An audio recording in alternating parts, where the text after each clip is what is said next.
Hello, my name is Friedrich Kroll, and I would like to introduce you to the third part of the tutorial searching for substructures in Reaxys. We went through a number of search options, and I would like to now bring you to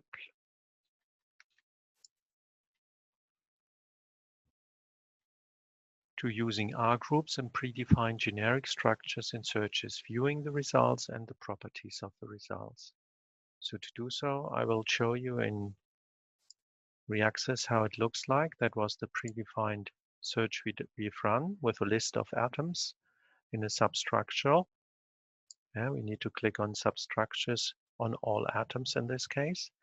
Now we would like to have R groups. So instead of chlorine, bromine, iodine, other substitutions, heterocycles, for instance, so after a reaction. So to do so, we need a few tabs here. That is the R Smart Group and the attachment points, as well as the high rectangular selection tool. So first of all, we define here R groups. Then we need to draw them. In this case, I'm choosing a few heterocycles.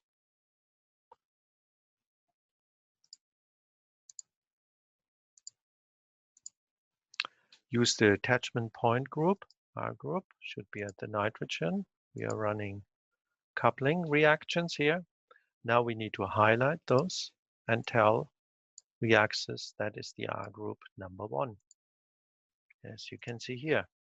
So R2 should be different, and I would like to use for this the generic Reaxys groups. And that is here. We have acyclic ones, which is not appropriate at the moment. We would like to have cyclic ones, and should be heteroaromatic groups, and it could be an H as well. Just losing that, you could substitute it like that. But we would like to illustrate that it is even possible to use this generic group, cyclic structures H, as well as an R attachment. We need to define first, certainly.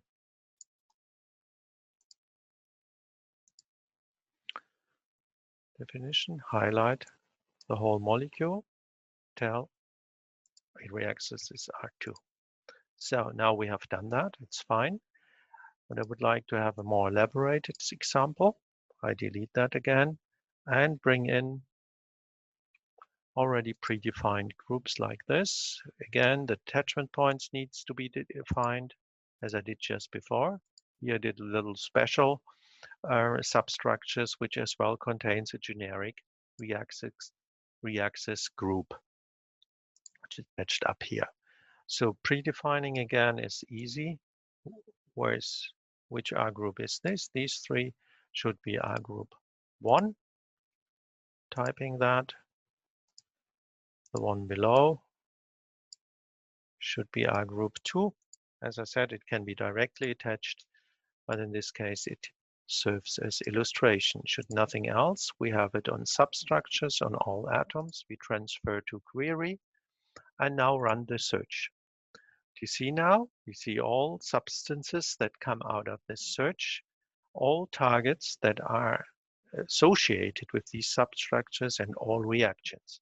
Let's have a quick look at the results of these substances. You can see already they all contain, if they are fully blue, the full already predefined structure, but certainly all the other parts that are coming here together that are in black, that are actually the substructures that have not been defined beforehand, but allowed.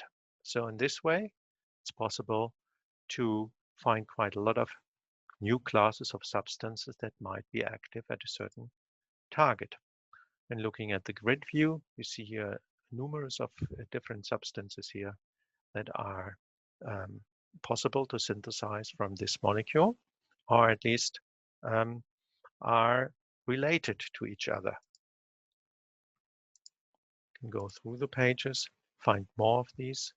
So that should then summarize more or less what I would like to tell you about the substructural searches. I show that again. Going to the result page. Certainly have a look as well at the targets before I show you and finalize this.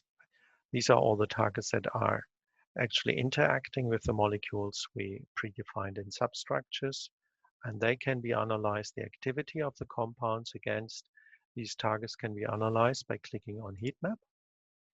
Here are predefined XY axis, and then it is populated in a large Excel sheet. Here down there is a navigator view. There seems to be one assay that is particularly important, and you can search for that.